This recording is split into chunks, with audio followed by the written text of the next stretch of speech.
जो इस मार्ग पर, अध्यात्म मार्ग पर, आनंद मार्ग पर चलना चाहते हैं, तो उनको एक इंद्रिय के संयम के लिए पांचों इंद्रियों पर संयम करना होगा, ज्ञान इंद्रियों पर। एक बात सुधारने के लिए ब्रह्मचर्य का रक्षा तभी वो उपासक कर सकता है जब सर्वतोभाविन ब्रह्मचर्य होगा।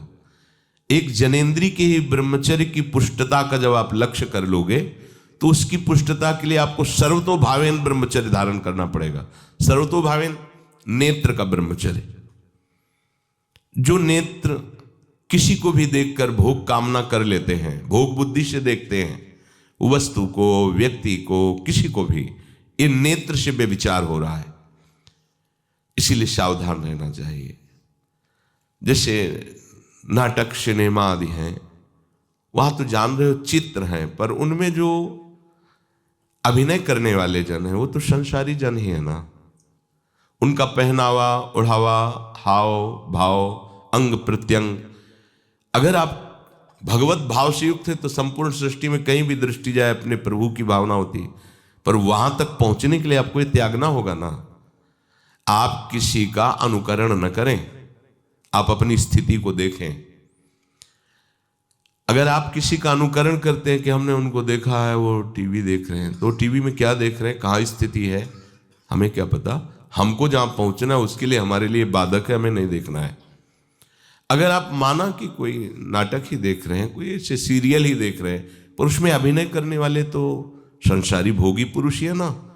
आप कोई त्यागी जितेंद्रीय महात्मा को थोड़ी देख रहे हैं।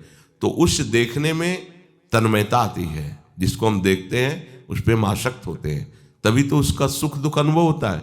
देखो कोई ऐसी रोने वाली सीन आए तो रोना आ जाएगा, हंसने वाली आ जाए तो हंसना आ जाएगा, ऐसे तो उसका प्रभाव हम पर पड़ रहा है ना।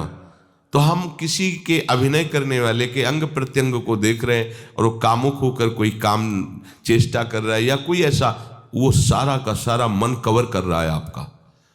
और एकांत होते ही फिर जो मन अपना मनमानी करवाएगा, आप नहीं सह पाएंगे। इसलिए नेत्र का ब्रह्मचर्य सबसे पहले शुरू कीजिए। आपको वो चीज नहीं देखनी, वो बात नहीं पढ़नी, वो दृश्य नहीं। श्रीमद् भागवत में वर्णन है, कोई पशु पक्षी भी मैथुन कर रहा हो, अचानक दृष्टि गई तो मानसिक प्रणाम करके दोबारा दृष्टि नहीं जानी चाहिए। इसीलिए लिखा है कि आप एक धनुष भूमि को देखकर, एक धनुष, इसमें किसी की हानि नहीं होगी, आपकी भी हानि नहीं होगी। आप एक धनुष भूमि देख करके ही चलिए। मतलब बहुत लंबी दूरी देखने की जरूरत नहीं है, बहुत दृष्टि उठा करके इधर उधर गर्दन हिलाने की जरूरत नहीं है। और जैसे कि कोई टक्कर मार सकता है, तो देखो जिनको प्रारब्धानुसार टक्कर लगनी होती है ना, वो चाहे जितनी सावधानी से चलो, वो प्रारब्ध आकर के दंड देता है। अन्यथा सीम की चाप सके को तासु, बड़ रखवार रमापति जासु। आप जा रहे हो भगवत चिंतन करते हुए, तो प्रभु का नाम आपका पहरेदार अंग रक्षक है, कोई बाल भी बांका नहीं कर सकता। आपका प्रारब्ध यदि आया है, प्रभु से पास हो गया है कि आपको ये दंड मिलना चाहिए, फिर मिलेगा। आप निश्चिंत रहिए, निर्भय रहिए। प्रभु का जो विधान है वो मंगल करने वाला है।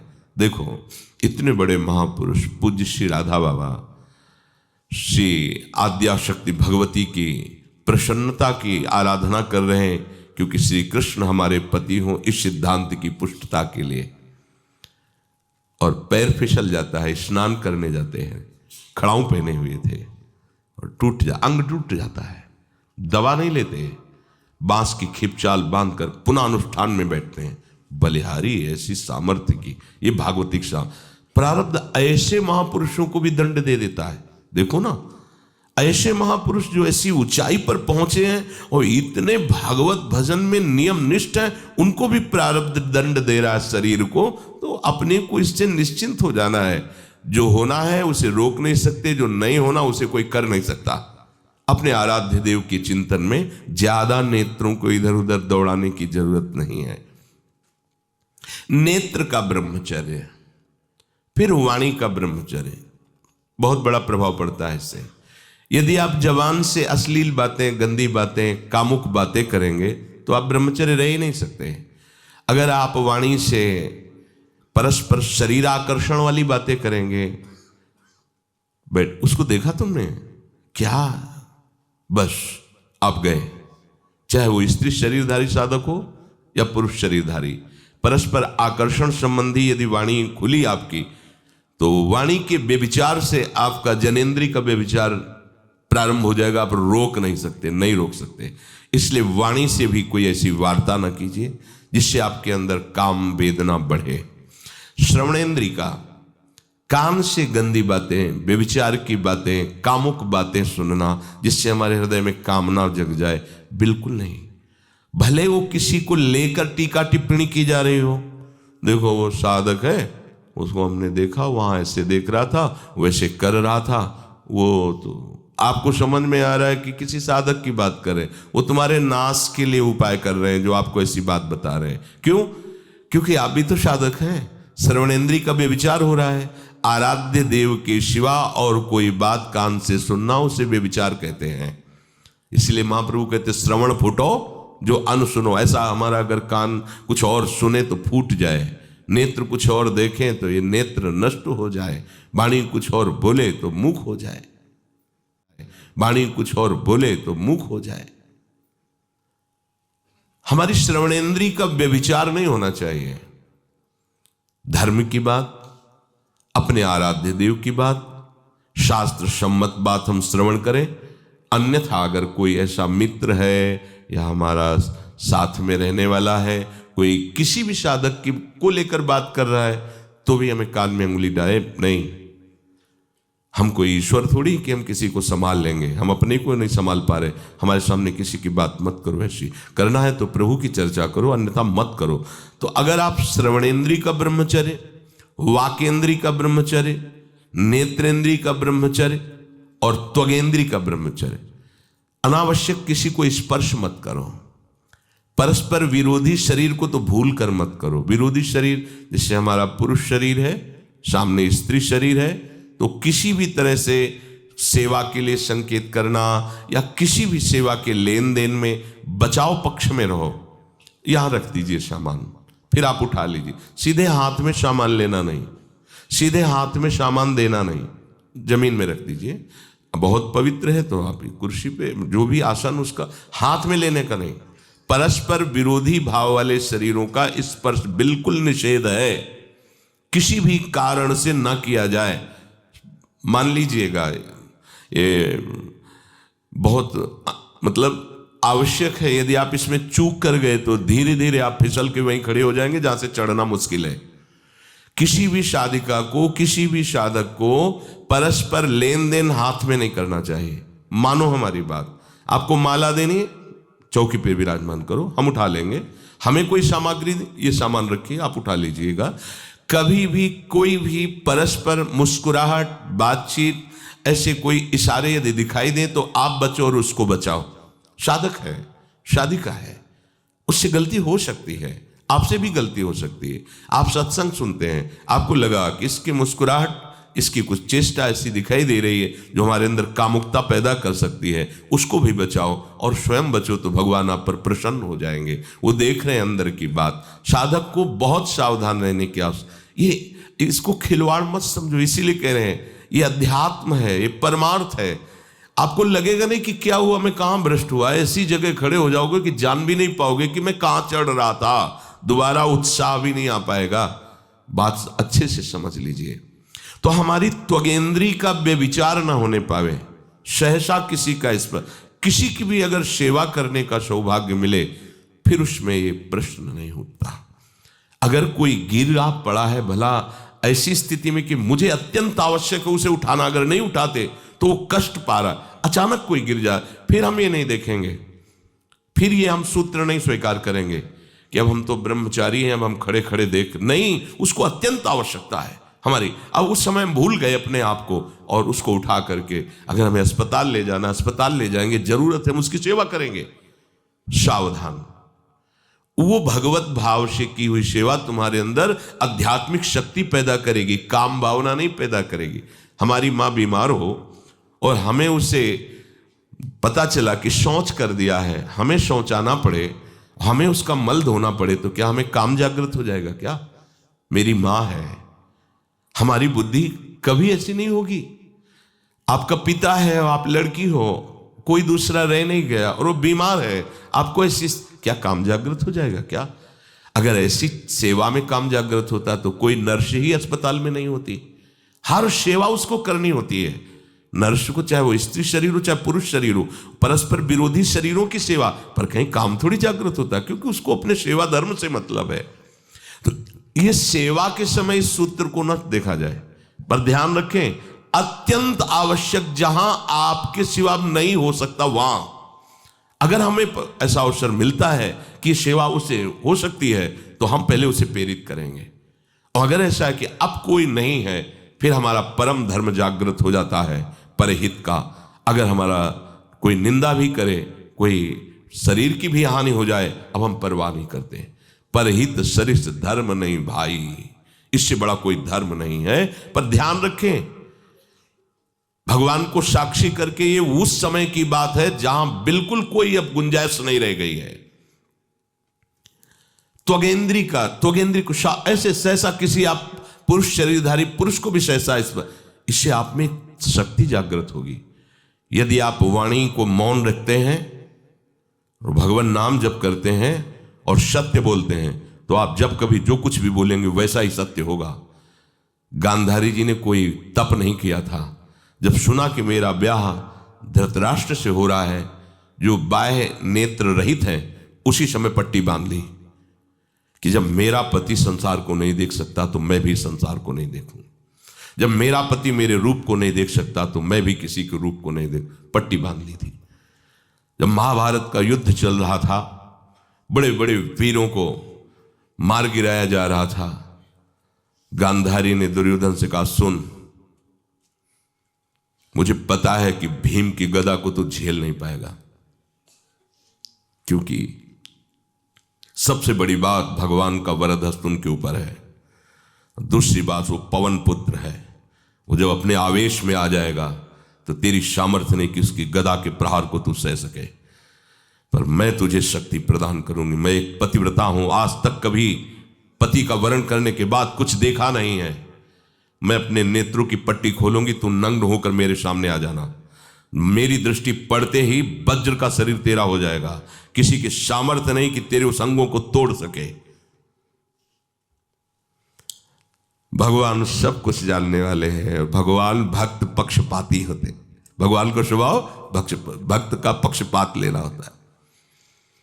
वो अपने महल से कॉरिडोर से जा रहा था गांधारी जी के पास, भगवान आ गए झट से, तो तुरंत उसने हाथ ऐसे लगा लिया। मुझे शर्म आनी चाहिए यार, तो हस्तिनापुर के सम्राट पद पर अभिषिक्त होने के लिए तैयारी कर रहा है, नंगे घूम रहा है गली में। उसने कहा, गली में नहीं, माँ के सामने जा रहा है। अरे कोई बच्चा है, ऐसे जाया जाता है माँ के सामने? उसने कहा, माँ ने कहा है कि हम पट्टी खोलकर तुम्हें देख लेंगे तो तुम्हारा शरीर वज्र का।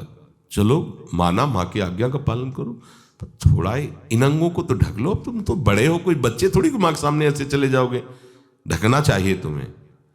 वापस कर दिया। वो यहाँ ऐसे पत्तों से ढका, वस्त्र नहीं पहना, माँ की आज्ञा ऐसे पत्ते से ऐसे कमर से ऐसे ढक लिया, पीछे आगे ऐसे। गांधारी जी ने पट्टी खोली और जे ही देखा पूरा शरीर वज्र का हो। तो ये क्या किया तूने, कमर में क्यों बांध लिया?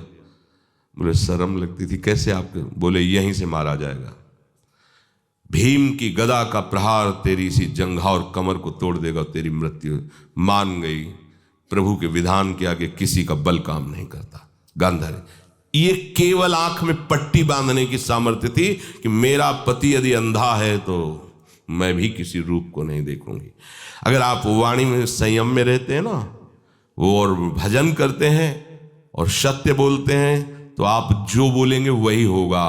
पर ऐसा कुछ अनर्थ वो बोलता ही नहीं, क्योंकि ऐसा संयमी जान जाता है कि इन सब का फल भगवत प्राप्ति है, किसी को कष्ट देना नहीं है। एक एक इंद्री का जब आप ब्रह्मचर्य संयम करोगे तब आपका वीर संयम होगा। ध्यान रखना, आप नेत्रेंद्री से गंदे चित्र देखें, श्रवणेंद्री से गंदी बातें सुने, वाणी से गंदी बातें बोलें, रसेंद्री से गंदा भोजन करें और सोचे ब्रह्मचर्य रह जाएंगे, तो बिल्कुल नहीं, कदापि नहीं। ब्रह्मचर्य कोई खिलवाड़ नहीं है। जो ये तो हुआ इंद्रियों का, फिर आता है अंतःकरण का ब्रह्मचर्य। हमारा मन काम की तरफ तभी जाता है जब उसको निज सुख नहीं मिलता। ध्यान रखना, सृष्टि में जितने भी दुर्गुण दुराचार होते हैं उनमें दो प्रधान होते हैं, एक काम भोग और एक धन, और सब छोटी मोटी बातें हैं। प्रायः जितने भी हिंसा होंगी, जितनी भी भयानक घटनाएं होंगी, भयानक युद्ध होगा, उन दो में अंतर्गत ही होगा, दो के अंतर्गत ही होगा। या उसका कहीं ना कहीं काम से संबंध, स्त्री संबंध से या धन संबंध से है। चाहे जो भी घटना हो उसको देख लेना, प्रधानता दो में ही होगा, कंचन और कामिनी। कीर्ति में कीर्तिवान तो कोई कोई बिरले ही होते हैं, तो वो तो बहुत आगे की बातें हैं। पर प्रायः जितने भी युद्ध हैं, जितनी भी हिंसा है, जितना भी भयानक कुकृत्य है, इन दो में ही होता है। उपासक को ये बात समझनी चाहिए, मन को समझाना चाहिए, सच्ची मानी। मतलब वाणी में शब्द नहीं होता इन बातों को बताने का, यदि कहीं मन को समझाना चाहिए। देखो, अपने लोग उपासक हैं, अपने लोग उपासक हैं। हम जहां जहां आसक्त हो रहे हैं उसमें हमारे मन का केवल भ्रम है। शरीर के द्वारों में कहीं सुख है, घृणित द्वारों में कहीं सुख है।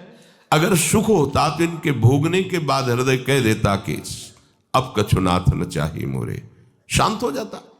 फिर ऐसा क्यों होता है कि उसको एक जगह तृप्ति नहीं होती? क्योंकि वहां सुख है नहीं।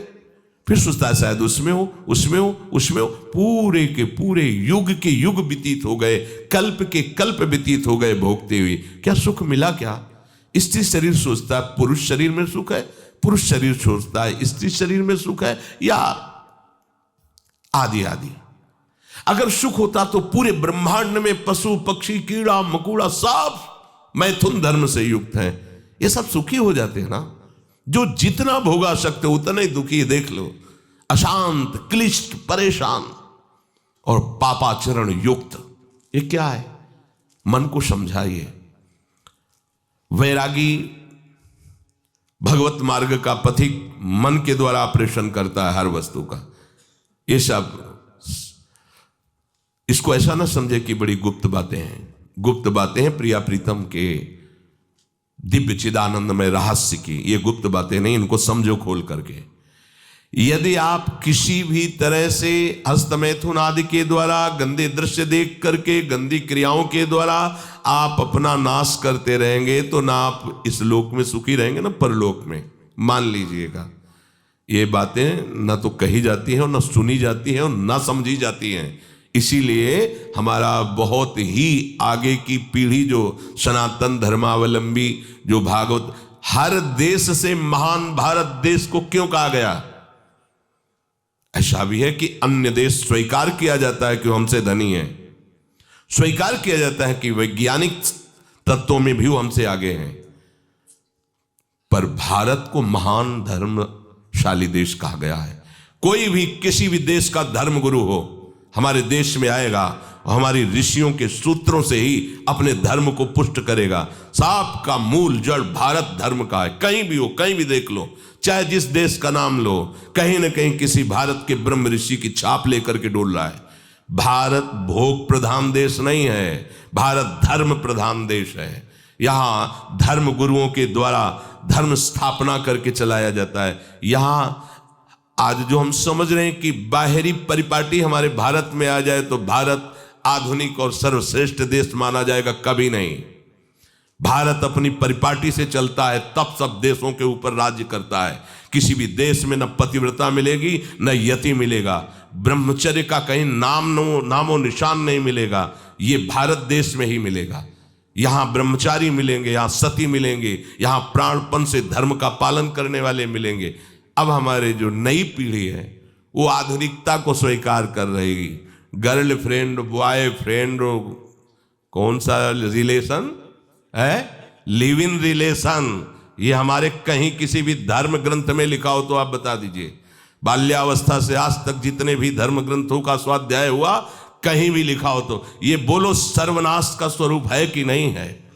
अभी बच्चा ना तो लोक को जानता है, ना परलोक को जानता है, ना हित को जानता है, ना अहित को जानता है।